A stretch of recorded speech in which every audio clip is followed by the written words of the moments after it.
안녕하십니까. 전국에 계신 시청자 여러분, 그리고 방청색 여러분, 대단히 반갑습니다. 오늘은 명견말리 5부째 되는 날이 되겠습니다. 제가 명견말리, 지혜를 지혜로 풀면 명견말리다라는 그 책을 집필을 했는데요. 그 책의 내용을 지금 총 사실은 6번째 하고 있는 것입니다. 통상 사람들은 그렇습니다. KBS에 있는 명견말리는 무엇입니까? 라고 저한테 물어서요.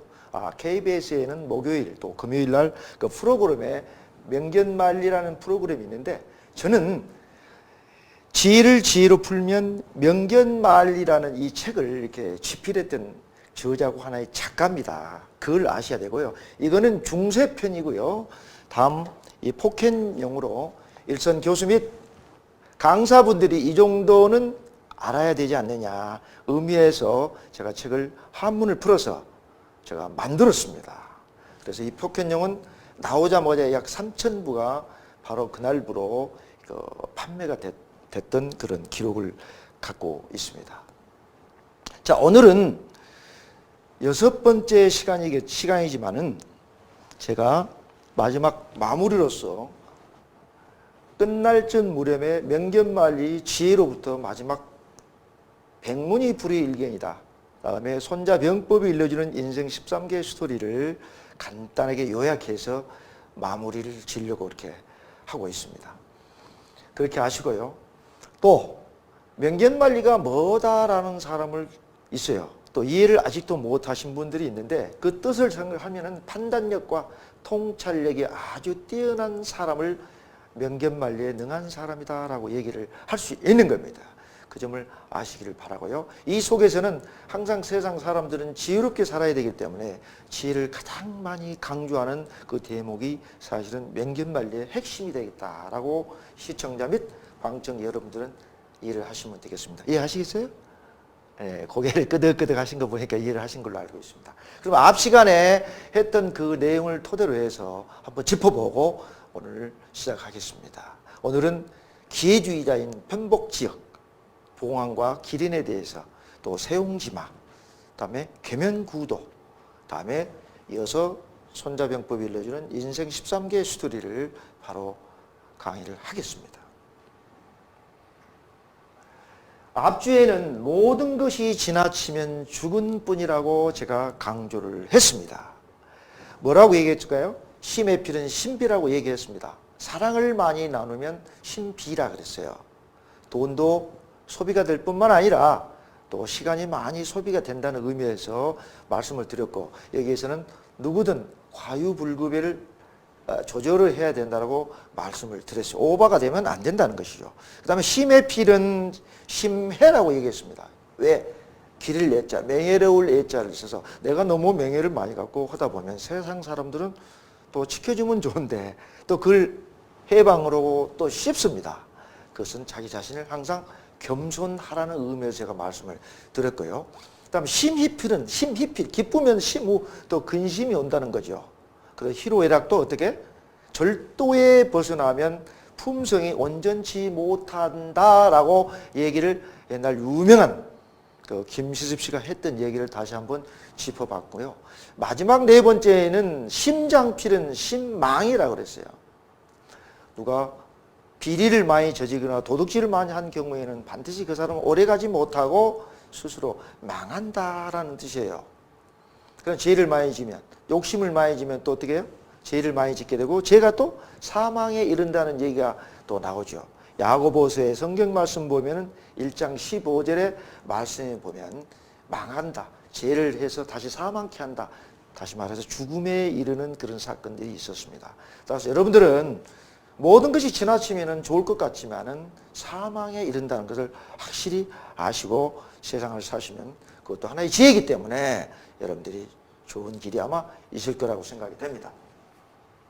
앞전에 말씀드렸지만은 오리 붙자, 오리가 다리가 짧다고 그래서 늘려주면 되겠습니까? 비극적인 일이 슬퍼지죠.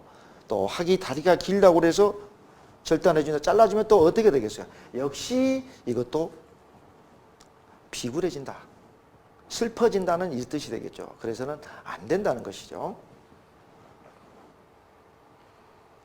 자, 그러면 요즘 세상들 보면 기회주의라는 말을 많이 써요. 그래서 편복지역이라는 단어를 썼는데요. 여기는 박쥐편자, 박쥐복자를 쓰네요. 편복지역이라는 뜻은 무엇이냐면 이리저리 핑계를 대면서 자기한테 유리한 방향으로 끌고 나가는 거, 자기의 이익을 위해서 뛰어다니는 그런 동물을 편복지역이다. 그래서 제가 말을 만들 때 이것은 기회주의자다라고 제가 만든 겁니다. 그러면 봉황과 기린에 대해서 한번 말씀을 올리면요.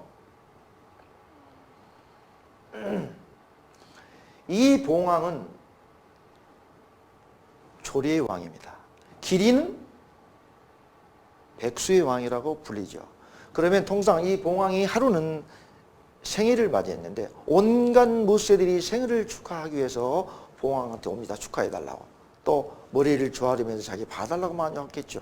와서 보니까 다 보이는데 박쥐가 안 보이거든요. 근데 박쥐가 안 보이니까 봉황이 불렀다 이겁니다. 박쥐 자식이 내가 누군데 생일을 도대체 축하해 주려면 선물도 많이 사오고 뇌물도 많이 갖고 와서 나도 잘 보여야 될 텐데 안 보이니까 봉황이 박쥐를 불러서 했던 얘기를 말하는 거예요. 그러면 봉황이 박쥐를 부르면 박쥐 나는 조리였더라면 당연히 와서 축하를 해준 건 좋을 텐데 나는 조리가 아니고 뭐라고 할까요? 새지 않습니까? 라고 얘기하는 거예요.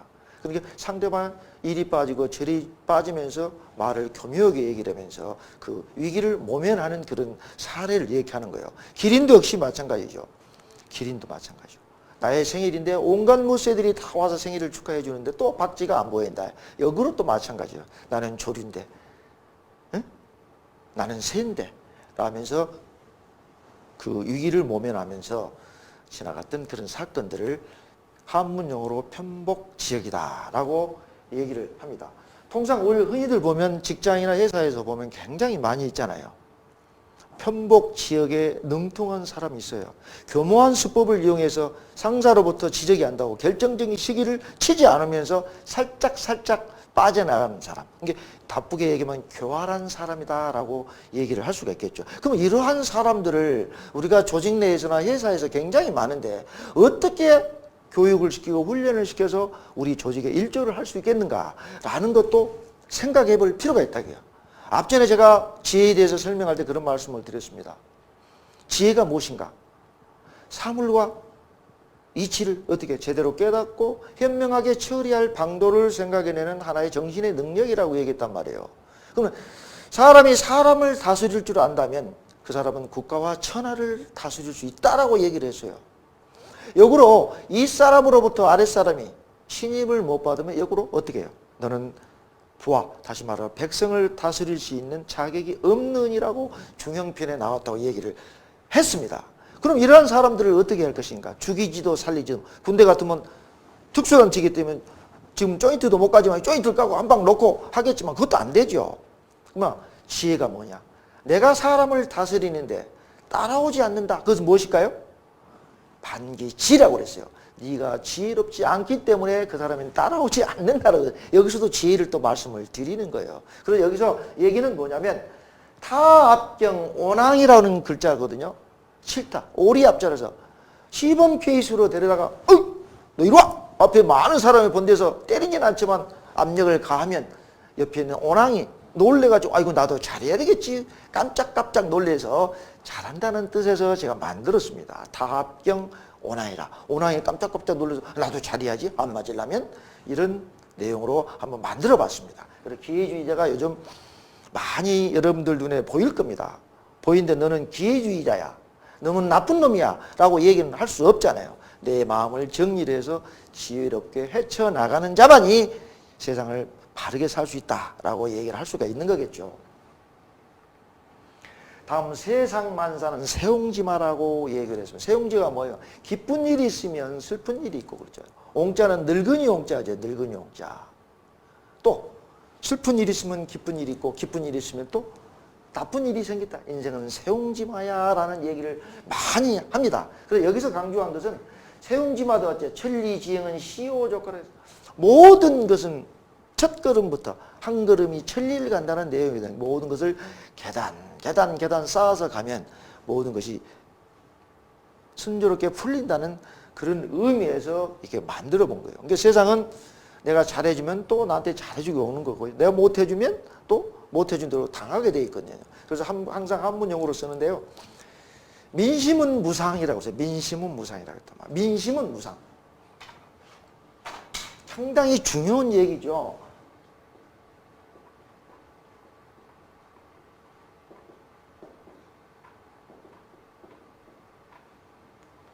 인간의 마음은 다 똑같이 한결같지가 않다 이거예요. 그럼 어떻게 해야 될까요? 수의 일회라고 품어줘야 된다고 그랬죠. 품어줘야 된다고 그랬어요. 얘기했어요. 품을 해자라서 품어줘야 된다. 그러면 그 사람이 따르게 돼 있다. 춥고 배고픔을 알고 그 사람한테 대해주면 그 사람은 어느 정도 그 사람한테 충성할 수 있고 나는 또 리더십을 발휘했다라고 얘기를 할 수가 있는 거겠죠.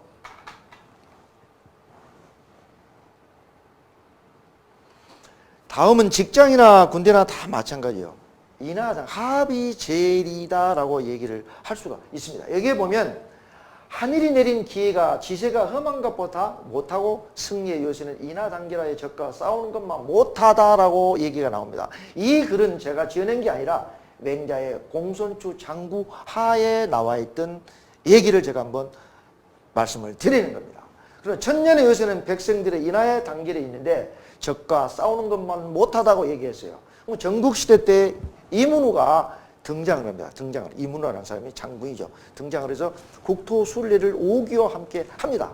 딱 보니까 이 국토를 보니까 너무 아름답고 아름답구나 이 홍고하며 그래서 홍고하며 어찌 우리나라의 보배가 아니겠는가라고 얘기를 딱 하니까 어떻게 이문우가 오기가 말을 탁 가로막습니다. 나라를 지키는 것은 지혜의 험고함에 달려있는 것이 아니라 임금의 덕과 인하에 달려있다. 앞전에도 손자병법 모공편에 나오는 상하 동력자성을 말씀을 드렸어요. 윗사람과 아랫사람이 단결하는 것은 어느 누구와도 우리를 공격할 수가 없다는 것이죠. 같이 간다는 것이죠. 비전을 꿈꾸고 창출을 하면 어떠한 적도 물리칠 수 있다라는 것을 강조해 주는 거예요. 직장이나 사회는 모든 것이 인하 단계가 뭉치야만이 산다라는 것을 여기서 강조를 한번 해본 겁니다. 자, 다음은 우리가 아주 중요한 것은 손자병법을 하면은 굉장히 어렵다고 생각을 합니다. 이것은 명견말리를 제가 책을 집필하면서 맨 마지막에 책에 보면은 인생에서 이것을 안다면은 실패가 없다는 의미에서 제가 만든 겁니다. 예. 그래서 13가지가 있어요. 손자병법이 일러주는 인생 13개는 13가지 있는데 통상 손자병법 한다 그러면 어렵게 생각을 하죠. 여기는 강사가 얘기하고 싶은 거는 손자병법은 13개가 있습니다. 13가지의 병법이 있다 이거죠. 시계로부터 행지, 행군, 구쟁, 구지 이런 편 13가지가 있어요.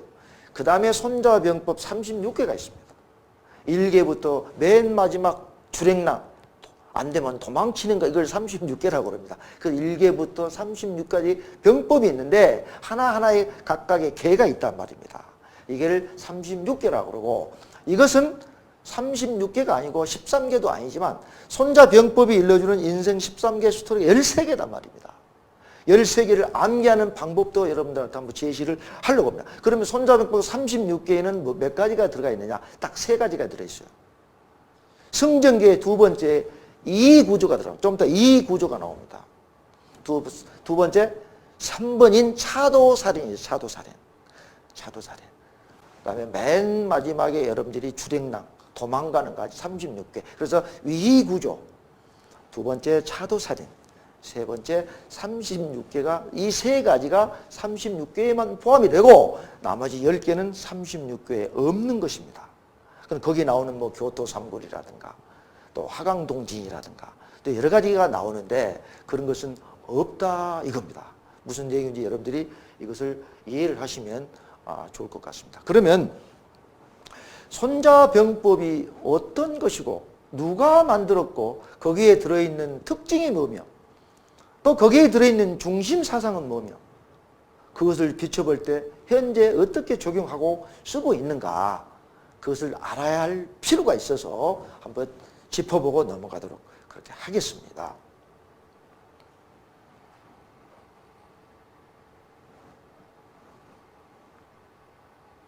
손자병법의 핵심과 구성에서 보면 특징은 딱 세 가지가 있습니다. 세 가지가 있고 역시 중심사상 또는 한 가지입니다. 또 뭐 특징과 중심사상을 믹서해서 현재 쓰고 있는 그런 것을 통틀어서 말씀을 드리고요. 마지막에 13개에 대한 얘기를 하나씩 짚어보도록 그렇게 하겠습니다. 손자병법은 누가 쓰느냐면 이 자막에도 쭉 나오지만은 중국의 후진타오가 2006년도 4월 20일 날 미국을 방문해서 미국에 있는 부시 대통령을 만나게 됩니다. 거기에서 실장군으로 된 손자병법을 갖다가 선물을 하게 되는 겁니다. 선물을 하면서 부시 대통령도 다녔던 하버드 경영대학원에서는 이미 이 손자병법을 가르치고 있었다고 그래요. 그래서 모태똥이가 권명호에서 너무 유명한 모태똥이가 너무 권명호에서 낚시하면서 놀다가 참모들하고 놀고 있는데 어느 한 참모가 나타나서 모태똥님을 뭐라고 부르는지 모르겠어요. 어떻게 당신은 전쟁을 하면 할 때마다 승승장구하느냐라고 물었어요. 비결이 뭐냐고 해서 딱 별 몇 척은 없다라고 얘기 나와. 별 몇 척은 없다라고 얘기를 해요. 별 몇 척은 없다. 단지 적을 알고 나를 알면 100번 싸워도 이태롭지 않다는 거. 지피지기는 백전불태라는 이 말을 남겼다고 그랬네요. 그때 당시만 해도 이 모태똥은 고리타분한 병법을 가지고 다닌다고 다른 사람들이 손가락질을 하고 했다고 그래요. 그러나 고지식하게도 그것을 지키면서 병법을 많이 연구했던 사람인데 오늘날에도 이 대학이나 세계적인 군사대학에서도 손자병법을 안 가르치는 데가 한 군데도 없을 정도로 이 병법이 유명하고 이 병법대로 싸워서 이겼기 때문에 지금까지 이 손자병법이 대대로 내려온 것이다 라고 얘기를 하면 되겠습니다. 자, 손자병법은 5세기경 손무가 이게 지었다고 하는데 자세한 것은 손빙이가 지었느니 손무가 지었느니 말이 굉장히 많아요. 그러나 저는 아직 이것에 대해서 알 수가 없고 책을 통한 내용들은 보면 아직 정확하지 않다는 얘기가 있어요. 누가 이렇게 답을 내려야 될지는 모르겠습니다만 그 정도나만 알고 계시면 될 줄 믿습니다. 이때는 중국에서는 전체 통치주가 왕조가 쇠퇴되고 전쟁이 끊이지 않는 상태였는데 손무는 병법 시조 강태공이 봉급을 받아서 시조가 된 손무는 제나라에서 태어났다고 합니다. 이때 제나라에서는 완전 전쟁터이기 때문에 오합지졸 된 상태였습니다. 그래서 오나라로 이 피신을 갔다 이거요. 오나라 피신을 갔는데 이 함녀는 사촌 행인 요왕을 암살을 시키고 어떻게 왕위에 올라갑니다. 왕위에 올라갔는데 이 함녀는 측근 오저사를 통해서 우연히 손무를 발견합니다. 왜?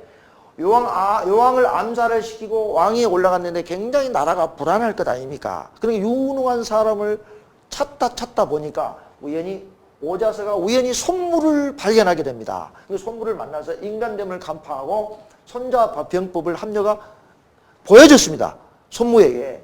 그렇게 한 다음에 손무를 시험하기 위해서 궁중여인 180명인지 500명인지 모르겠어. 책에 보면 180명을 내가 이렇게 줄 테니까 손자병법대로 조련을 시킬 수 있겠느냐라고 질문을 던져서 바로 손무는 예, 할 수가 있겠습니다 라고 얘기를 했다고 그래요.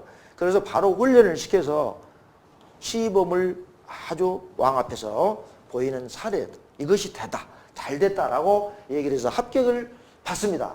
그래서 손무는 이에서 이제 나중에 결국은 오나라 장수로 임명이 되면서 그때 당시는 오나라와 초나라가 전쟁하고 있었는데 이때 승리를 짓는데 큰 역할을 했다. 어떻게 했느냐? 나는 손자병법이 가르치는 지대로 싸워서 이겼다 라는 말을 남겼다고 얘기를 합니다. 자, 그러면 여기서 핵심이 무엇인가? 핵심 중에 특징이 있다고 그래요. 특징과 중심사상을 말씀을 올리겠습니다. 여기서 첫 번째 하나는 경쟁 구도에서 단일의 적을 상대하되 어떻게 해요? 주변의 적까지 고려하겠다. 한 군데만 치는 게 아니라 옆에 있는 주변을 다 고려해서 나는 공격을 하겠다. 그것이 첫 번째 조건입니다. 이것이 특징의 하나고 두 번째는 가만히 앉아서 적을 기다리는 것이 아니라 적극적으로 쫓아다니면서 찾아다니면서 공세적인 방법을 봉쇄적인 방법을 이용한다 이런 뜻이요. 그러니까 가만히 나는 앉아서 기다리는 것이 아니라 곳곳에 찾아다니면서 공세적인 방법을 하겠다. 세 번째 뭐예요? 전쟁의 주체인 왕이나 장수의 리더십에 초점을 뒀다. 그때 왕이나 장수들이 참 잘하는 것에 그 사람의 리더십에 움직인 대로 했다. 이게 손자병법의 특징은 이 세 가지가 있구나. 가만히 있어서 기다리는 게 아니라 공세적인 방법을 가했다. 또 주변의 적을 고려했다. 단일적이 아니다. 왕이 주체인 리더십, 왕과 군주의 리더십에 초점을 맞췄다. 이게 세 가지 특징으로 이거 보면 되겠습니다. 중심 사상은 무엇이냐? 가능하면 싸우지 않고 목적을 달성하는 부전성을 말하는 거야. 이것도 결국은 전쟁을 전제하는 거야. 싸우지 않고 이게 우리가 싸우고 와서 이거 뭐합니까? 형제간들끼리 치고받고 싸우면 뭐예요? 피투성이도 저 사람 다 폭락이 없어졌는데 그래서 싸우지 않고 이기는 부전성을 얘기하는 것이죠. 도저히 싸우자고 달리면 전쟁은 안 할 수가 없지 않습니까? 그래서 이것은 꼭 전쟁을 결국은 전제로 한다는 것이 이 중심 사상이에요. 그러니까 전쟁 없이도 목적을 달성할 수 있을 때에는 어떻게 해요? 전쟁을 하지 않겠지만 그렇지 못한 경우에는 전쟁도 불사하겠다. 상황이 그렇다면 무조건 전쟁도 불사하기 때문에 하겠다는 뜻을 여기서 강조를 하는 거예요. 여기서는 손자병법의 특징은 이렇구나. 굉장히 쉽습니다. 중심 사상이 이렇구나. 부전성이다. 부전성인데 또 부득이한 경우는 어떻게? 결코 전쟁은 용납하지 않겠다. 불사하겠다. 이런 뜻이에요. 이것을 보면 여기에서 이제 나타난 이 구도는 참 이게 중요하죠. 여기서 직장이나 지역에 보면 군대도 마찬가지예요. 경쟁뿐만이 아니라 경쟁 구도화에서 경영과 경제, 처세 등 모든 분야에서 창의적으로 모든 법 적용을 한다는 뜻이에요. 요즘 기업에서 굉장히 손자병법을 많이 하잖아요. 또 손자병법의 강의를 잘하신 분들이 우리나라에 많이 계신 줄 알고 있는데 그분들이 자꾸 초빙받아서 강의를 하면 역시 손자병법에는 그렇게 기가 막힌 뜻이 포함되어 있구나 라고 하면서 기업에서도 배운다고 얘기를 합니다. 이만큼 좋다. 특히 손자병법은 13개는요. 1609자가 있고 그 다음에 1600, 다음에 1400자 이렇게 얘기를 많이 하는데 여러분들은 숫자가 중요한 것이 아니라 1600자도 있고 1400자 손자병법의 내용은 이러한 것들이 있구나 라고 여러분들이 이해를 하시면 되는데 가장 중요한 것은 요행이나 감정을 배제해야 된다. 군주나 왕이 막 성을 내거나 그 다음에 불만이 넘치거나 그러면 전쟁을 절대 할 수가 없는 거예요. 성기를 내거나 감정에 개입이 돼서 전쟁을 해서는 절대 안 된다는 요행이나 감정을 배제하고 두 번째는 철저한 계산 그리고 냉정한 이성으로 승부를 강조했다라는 것을 아주 철저한 이성, 냉정한 승부로 했다. 기업도 마찬가지잖아요. 봐줄 이유도 없어요. 내가 살기 위해서는 어떻게 해요? 그냥 초토화시켜야 된다요. 일단은 어떻게 선의적이고 윤리적으로 돈도 벌어야 되기 때문에 공격을 해서는 안 된다는 것이죠. 그러면 누가 더 이렇게 지혜롭게 내용을 아느냐에 따라서 승패는 좌우되지 않을까라는 것을 한번 말씀을 드려보는 겁니다. 자, 다음은 손자병법이 일러주는 인생 13개 스토리가 13개인데 저는 어떻게 암기를 시키고 외우느냐 방법을 알려드리겠습니다. 13개 때문에 저는 지금 현재 앞에 계시는 이몽빈 강사께서 리더인데 이 리더가 큰 자동차 회사를 갖고 있어요. 그럼 자동차 회사의 순차를 가기 위해서 하나 만드는 겁니다. 어떻게? 주중에 갈 것인지 주초에 갈 것인지 주말에 갈 것인지는 모르는데 이 양반은 주초에 간답니다. 그럼 주초에 주의상책이나 제일 먼저 주의상 주초에 그 다음에 초윤장산 주초에 매도일 날 화요일 날 몇 공장? 1공장 2공장 있단 말입니다. 2공장을 가면 2공장 자 주초에 화요일 날 2공장에 가서 뭘 비교하냐? 차를 2공장 차를 갖다가 비교를 가요. 비교예요. 2공장 차 비교 쾌이 난득이라. 쾌도 난마. 쾌 위구조.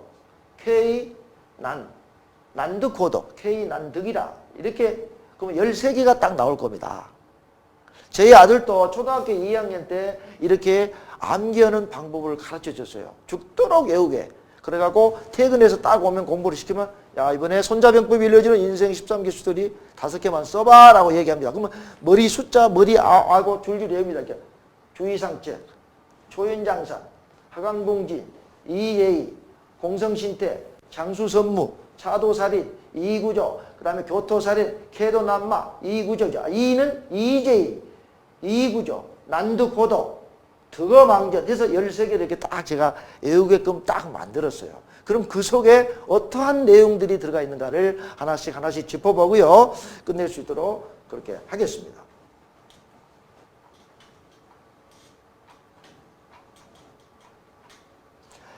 외우는 방법은 여러분들 각자에 다 틀려 있어요. 각자가 다 틀리잖아. 외우는 연산법에 의해서 공부를 해서 책을 보고 외우는 방법을 연구를 하면 되는 거죠.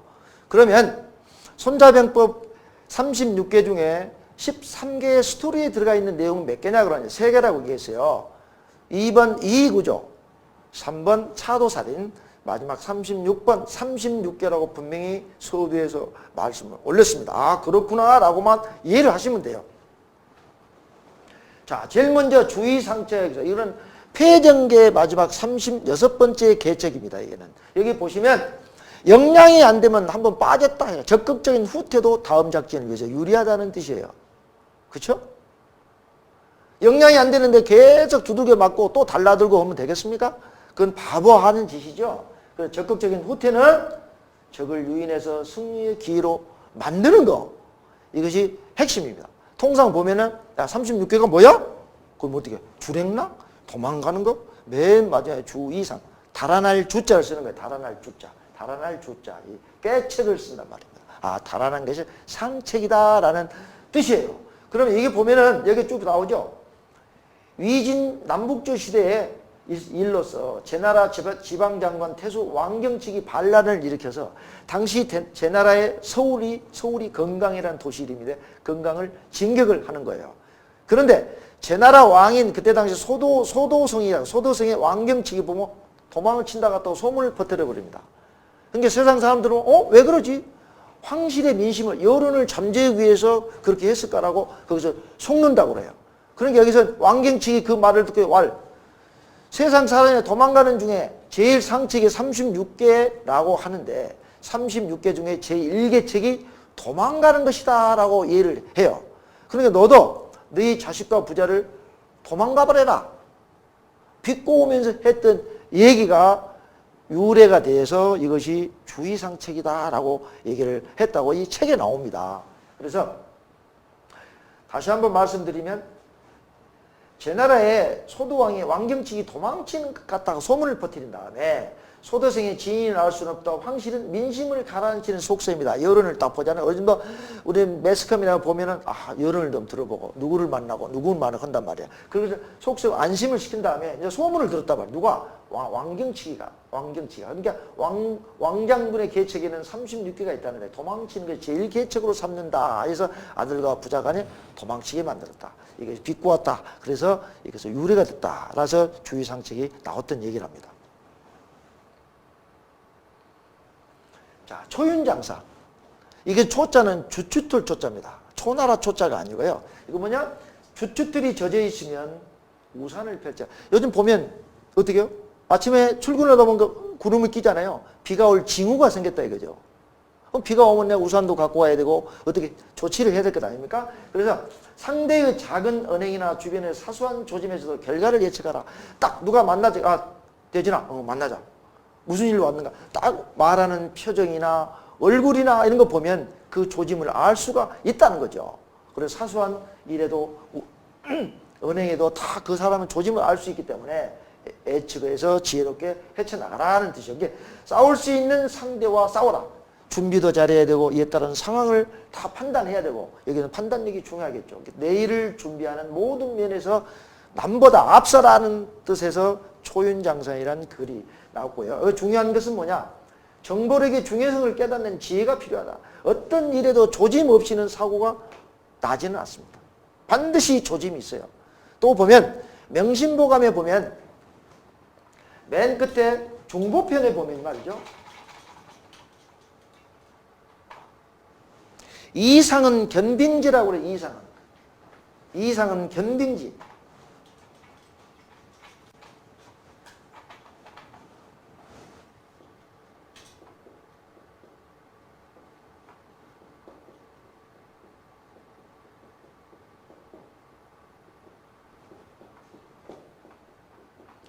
서리를 밟으면 어떻게 해요? 뽀로록 뽀로록 소리 나는 거 얼음이 된다 이거예요. 얼음. 그런데 임금이 신하를 죽여요. 신하가 임금을 죽인단 말이야. 신시기군이라고 합니다.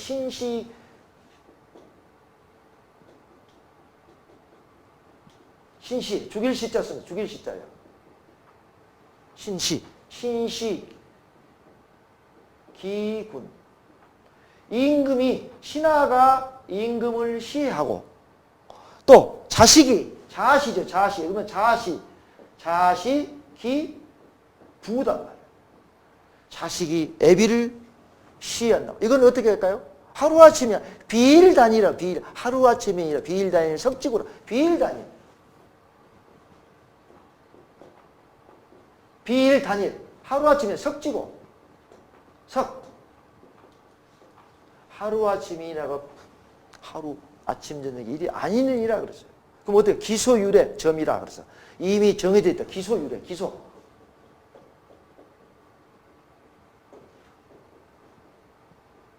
원래 자 기소유래 점이 이미 옛날부터 다 쌓여져 내려온다는 뜻이에요. 그만큼 모든 일에는 까닭이 이유 없이 모든 일이 이루어지는 게 아니에요. 네가 학교에서 선생님한테 맞을 짓거리 했기 때문에 맞는 거예요. 네가 잘못 안 했더라면 맞겠습니까? 항상 조심해야 된다. 징후를 빨리 알아라. 정보력의 중요성을 빨리 알고 세상을 살아라. 이 초인장사입니다. 상대방을 만났을 때에도 언행이나 주변의 사소한 조짐의 결과를 예측하라. 하광동징이라. 티끌진짜죠. 나의 강치를 낮추고 세상의 눈높이에 맞춰라. 나의 수준은 이거고, 이 교회에서 교회 목사님이 설교를 하는데 미국에서 박사를 받고 영어를 참 잘하는데 영어를 찾고 해보세요. 수준 높은 얘기를 하면 신도들이 알아먹겠습니까? 알아먹을 수 없어요. 그 수준에 맞는 얘기, 내 광치를 감춰라 이거예요. 권위주의나 영웅주의를 버려라는 뜻이거든요. 세상살이에 항상 내가 잘난 거 안 되는 거예요. 그래서 이것을 잘 생각을 해서 나를 감춰라. 앞세 시간에 봐야죠. 6도를 배죠. 6도. 감출도자를 여러분들한테 말씀드렸어요. 6도. 칼이 칼집에 딱 들어가 완전히 들어가 있잖아요. 칼집이 됐죠. 나올 때 숨어 있다면 칼집도 숨어 있다면 칼이. 그는 나올 때는 무섭단 말이야. 나올 때는. 나타날 때는 무섭기 때문에 항상 숨어 있어라 이게. 왕도. 그 다음에 하강동진이에요. 그 다음에 이재희가. 이재희라는 것은 여러분 뉴스를 들어서 굉장히 많이 들어봤을 겁니다. 이재희. 자, 적을 통해 적을 제압하라. 이것은 뭐냐면 또 다른 상대방과 역학관계를 만들어 그들끼리 경쟁을 시켜서 나의 이득을 취해라. 쓰리쿠션을 치라는 뜻도 되겠죠. 경쟁을 시켜서 나의 이득을 빠지라는 게 머리를 써. 이것도 하나의 지혜다 이거죠. 여기서 보면 중국에서 보면 한 세력을 이용해서 다른 세력을 제어한다 이게. 나는 가만히 저놈을 그러니까 여기 보면 차도살인이 좀 더 나오지만 차도살인에 거의 버금가는 그런 얘기가 좀 되는 것 같아요. 그래서 오랑캐를 이용해서 오랑캐를 물리치는 술체. 여러분 많이 들어봐서 이간질에서 사람을 잡는다라고 얘기를 하시면 된다. 이겁니다. 공성신 때 굉장히 중요하죠. 이거 한신이 나오고 장량이 나오고 그다음에 소화가 또 나옵니다. 소화. 내가 공을 이뤘으면 내 몸은 빠져라 이 소리예요. 통상 회사에서 보면은 어떻게 해요? 이사가 밑에 직원들한테 서울대 어디 연고대 딱 나온 사람 똑똑한 사람들을 인물을 주면서 논문이라든가 또 어떤 보고서를 제출하라고 그래요. 그러면 제출하면 딱 잘 된 거 보면 그것을 자기가 한 사람이 굉장히 많은 것을 저는 봤어요. 군에서도 마찬가지요. 지휘관이 뭐 시켰으면 쫄병이 공을 이뤘는데 사 문질러 버리고 자기가 이룬 것처럼 사람이 많아요. 그 절대 오래 못 가는 거죠. 그래서 공을 이뤘으면 내 몸은 빠져라. 현명한 사람은 자신을 자랑하지 않는다라고 하죠. 앞전에 말씀드린 떨칠진짜 썼죠. 용력진태라도 어때요? 수유 뭐라고 했어요? 겁이라고 했어요. 겁. 네 앞에서는 내가 꼼짝 못해. 네 앞에서는 내가 벌벌벌 기어. 이런 느낌을 상대방한테 듣게끔 만들어주라는 뜻인데요. 여기서 한시는 뭐냐면 옛날 전국시대 때 유방이 어떠냐면 항우를 내려 공격해서 칩니다. 유방이. 공격을 쳐가지고 한 나라를 건국을 시키는데 여기는 누가 있었느냐? 이 세 명의 참모가 있었다. 참모가. 말씀드린 한신과 장량과 소화가 있었는데 이 한신은 전쟁터에만 나가면 아주 유능해서 승승장구로 승리를 이끄는 사람이 한신이었다라고 얘기를 해요. 그러면 장량은 어떤 사람이냐면 오늘의 작전 참모 정도 될 겁니다. 이 장량은 온갖 지혜와 책략과 모든 전략을 다 세워서 전공법으로 공격을 해서 전쟁에서 이기는 사람. 그러니까 요즘 보면 작전 계획을 잘 수립해서 정보 판단에 의해서 작전 계획을 잘 수립해 가지고 그냥 공격을 했다는 것이죠. 그 다음에 소화가 안면에 소화는 어떻게 하냐. 전투 근무 지원 태세. 우리가 아무리 잘해도 전쟁터에는 먹을 것이 없고 장비가 보충이 안 되면 전쟁할 수 있겠습니까? 할 수가 없는 거예요. 아무리 좋은 작전 계획, 아무리 좋은 작전 판단을 했더라도 물자가 없으면 공격을 못해요. 탁상 이론밖에 안 된다 이겁니다. 누구는 그걸 못합니까? 딱 이렇게 이렇게 치고 저렇게 치고 그냥 책상 위에서 완전 워게임이 그렇게 해버리는 거예요. 아니요. 실질적으로 한마디로 노무자까지 도움을 시켜요. 집에서 노는 할아버지 할머니도 탄약을 메고 올라갈 수 있게끔 작전을 수립해서 지휘를 했다는 거예요.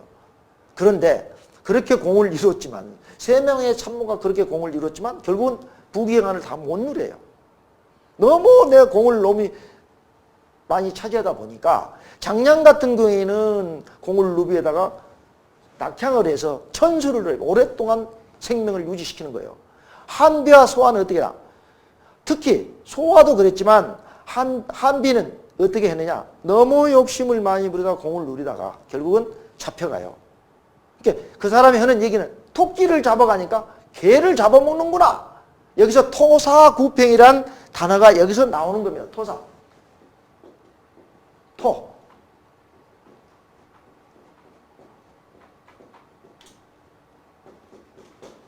이게 토사구팽이란 단어가 거기서 나왔다고 얘기를 합니다. 그만큼 공을 이뤘으면 내 자신이 살짝 빠지고 다음 기회를 누려야 되는데 계속 부귀영화를 누려버리니까 안 된다는 것이죠. 임금으로부터 사랑을 많이 받으면 평생 사랑을 받을 것 같지만 언젠가 내가 내려갈 줄을 빨리 알아라 이거야 빨리. 그래야 내 목숨을 오래 건질 수 있다라고 얘기를 할 수가 있는 거예요. 자, 장수선무. 이 숫자는 소매 숫자라고 소매 숫자. 소매가 길면 춤도 예뻐. 등실등실 춤을 춰야 춤이 이쁘게 보이죠. 손이 보이거나 하면 안 된다 이거야. 그래서 애모나 말씨 또 이미지를 얼마든지 포장한다 이게. 여자분들 특히 보면 화장을 다 하고거나 이뻐. 화장을 다 지우고 세면하고 나면 네 얼굴이야 그게? A가 B로 변한 것 같아요. 에? 그러니까 이만큼 주의하라는 게 주의하라는 뜻이 되겠죠. 이게 내시를 맨 밑에 보면 내시를 기해서 어느 누구도 남보지 못하게 한다. 이 뜻은 뭐냐면 이 논리는 뭐냐면 외교적인 방법, 애교 관계를 잘해서 나라가 잘 살게끔 해야 된다고 한 사람이 주장하는데 여기서 반기를 든 사람이 누군가요? 한비다. 한비. 애교만 찾아서는 안 된다. 내실을 튼튼히 해야 남들이 우리를 공격을 못하는 것이지 왜 자꾸 내실은 엉망이면서 끼웃끼웃하면서 애교만 관계를 가지려고 하냐 이런 뜻이에요. 그래서 이것은 내실을 내 나라가 강하면 다무 나라가 절대 우리를 공격을 못한다라는 뜻이겠죠. 그죠? 여러분들은 생각은 우리 조직을 튼튼히 만들어야 된다는 것이죠. 그다음에 차도살인 많이 들어봤죠. 차도살인. 세 번째라고 그래요. 손자병법 36개 중에 세 번째라. 빌릴 차자예요. 빌릴 차. 칼을 빌려서 죽인다. 그럼 내가 죽입니까? 이것도 쓰리쿠시. 사람을 빌리든지 조건이 많이 있습니다. 계략을 빌리든지 내가 여론을 타고 여론으로 죽여보자는 사람을 짜고 친 고스톱처럼 이렇게 쓰리쿠시. 적을 통하여 적을 제압하라. 그러니까 이것은 무슨 뜻이냐? 남의 칼을 빌려서 적을 제거하라. 나의 칼을 받으라고 칼을 빼어든 당신은 하수다. 딱 그랬어요. 그러니까 중요한 것은 갈등 해결 과정에서 자신의 역할을 내 역할을 최소한 희생을 적게 시키면서 남을 강타해서 죽일 수 있는 방법. 칼을 빌려서 남을 친다. 이런 뜻이 되겠어요. 비부전. 내가 이태롭지 않는데 어떻게 상대방을 공격합니까? 내가 저 사람을 만났을 때 이익이 되지 않을 때 나는 움직이지 말라는 뜻이에요. 그 상식적인 얘기다. 이게 근데 여기에도 나오는 내용이지만 위급한 상황이 아니면 절대 싸우지 말아요. 왜 싸워? 명심보감이 또 나오잖아요. 시비무상실이라 그래요. 옳고 그른 것을 따지면 서로 득이 없느니라고 해서. 구경청 선고 경기 끝날 때 마지막에는 빈거신이라 그랬거든요. 여기도 마찬가지예요. 고수는 절대 싸우지 않는다. 아니 쫄개들이 싸우는데 야 내가 고수가 갈게. 그 조직은 깨져버리는 거야. 고수는 맨 나중에 싸워야 되겠죠. 쫄병들 다 시키고 고수는 절대 싸우지 않는다. 여기 보면 이제 리더십에 이제 보면 손자병법 보면 군주는 분노해서 전쟁을 절대 일으키면 안 된다. 회사 사장이 화가 나가지고 야 갖다 부숴버려 안 된다 이거죠. 장군은 노여움 때문에 전쟁을 해서 노여움 절대 안 되고 그다음에 이익에 부합되면 하지 말아야 부합이 되지 않으면 하지 마라.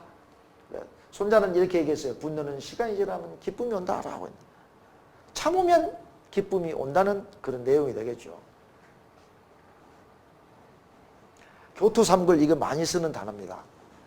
무슨 교자예요? 간사할 교자입니다. 간사할 교자. 토끼 토자. 토끼는 세 개의 은신처를 갖고 산다는 얼마나 영리한 토끼다 이거. 야, 토끼가 그렇게 영리해? 그럼 사람은 몇 개를 갖고 있어야 될까요? 저같이 나이 먹고 이제 더 들어가면 노후 보장이 돼 있어야 돼요. 노후 보장이 안 되면 큰일 나잖아요. 그러니까 토끼처럼 준비된 사람은 어떻게 해요? 언제 어디서든 위기에서 벗어나서 큰 대안을 가지고 산다라는 것이에요. 준비를 잘하라는 뜻이에요. 그러니까 위기가 오면 절대 당황치 말고 대처하라 이런 뜻이에요. 그래서 여기서 보면 향후 계획과 결과를 예측해서 대비하고 필요한 조치를 해요. 시뮬레이션도 가능하면 실제 상황처럼 적용해서 하는 게 현재 상황에 적응해서 하라 이런 뜻이에요. 대안을 철저히 준비해라. 캐도남마 많이 들었어요. 옛날 종편에 보면 박종진 앵커가 캐도남마. 제가 한번 북한산에 산에 한번 가는데 어떤 모 대학교 교수가 막 불평불만하면서 정치 얘기를 많이 해도 선생님 왜 그러십니까? 라고 하니까 이 썩었어 정치가 어쩌고 뭐가 썩었습니까? 한번 얘기해 보십시오만 캐도남마가 얘기가 나왔어요.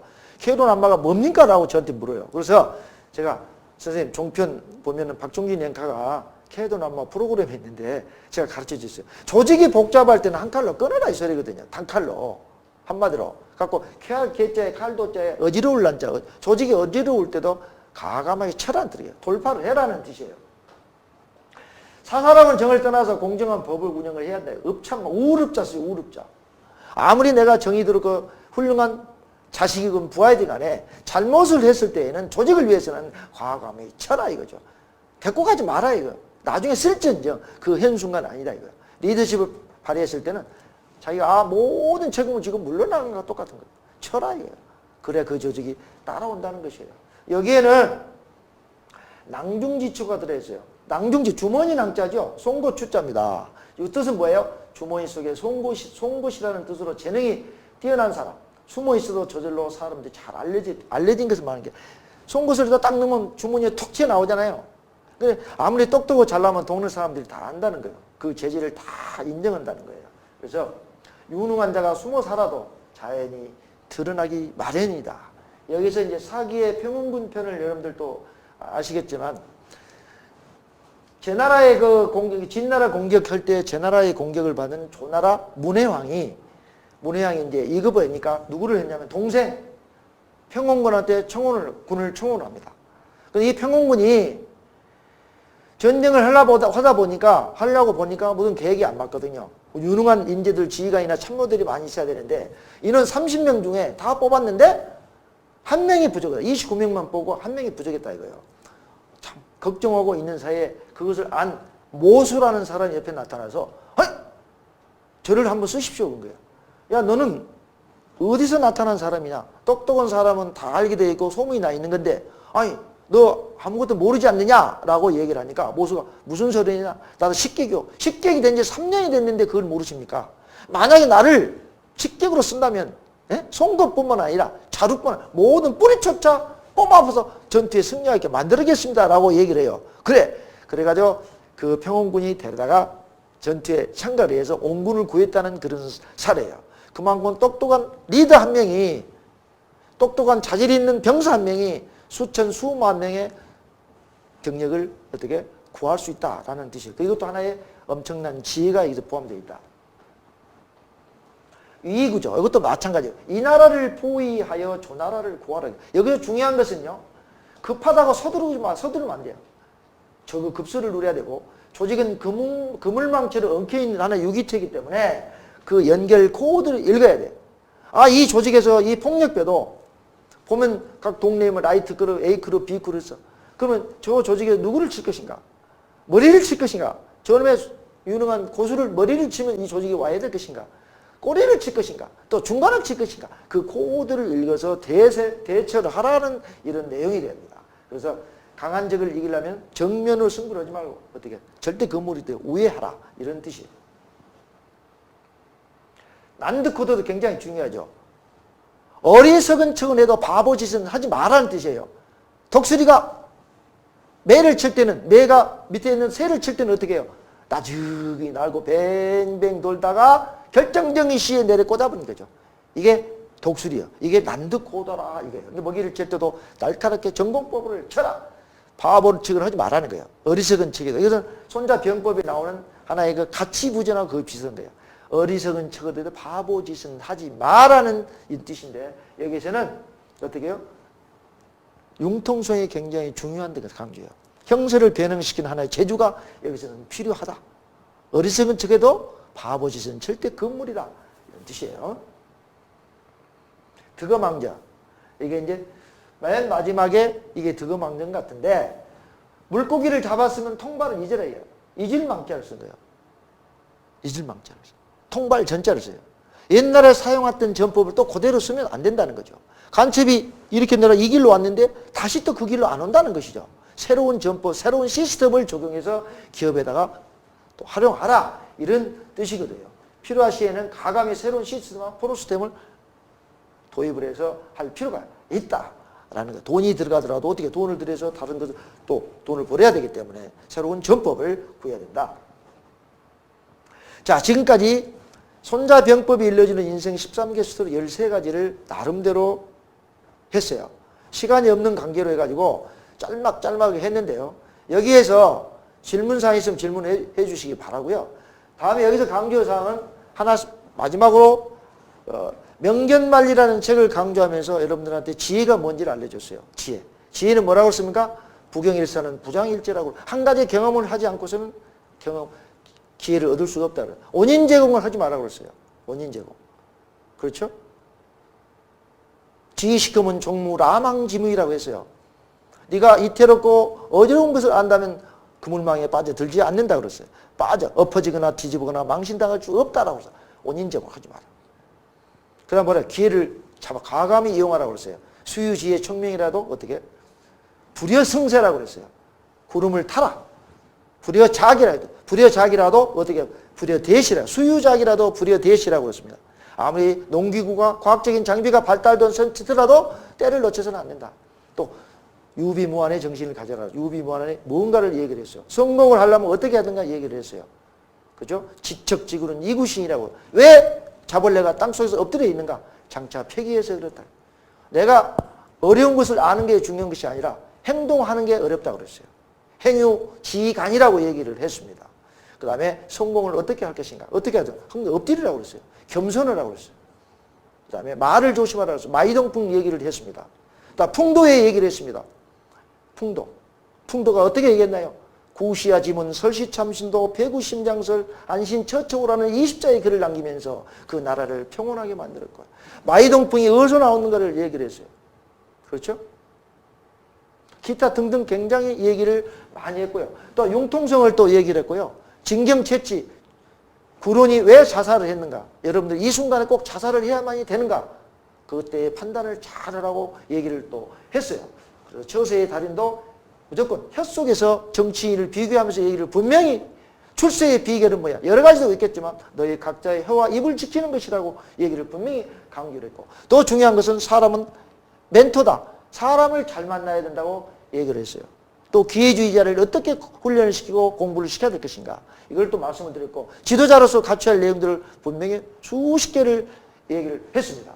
다음에 손자병법이 일러주는 인생 13개 스토리는 책을 구해서 여러분들 보시고 자기 것으로 만들면 인생의 실패는 전혀 없을 거라고 저는 한번 생각을 한번 해봅니다. 자, 오늘은 지혜로 풀면 명견만리라는 책을 제가 작가고 저자지만 이것을 6번에 걸쳐서 이 책 플러스 제가 아는 내용 각 고사에 나온 것들 모두 집중해가지고 여러분들한테 전부 쏟아냈습니다.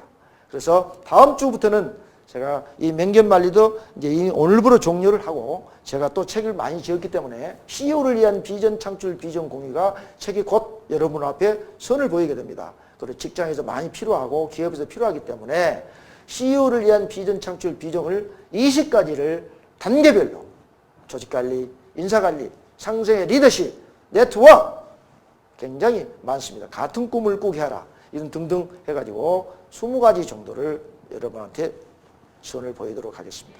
공감방송을 굉장히 사랑을 많이 해주시고요. 다음 시간에 또 저를 찾아뵙기 바랍니다. 너무 감사합니다. 고맙습니다.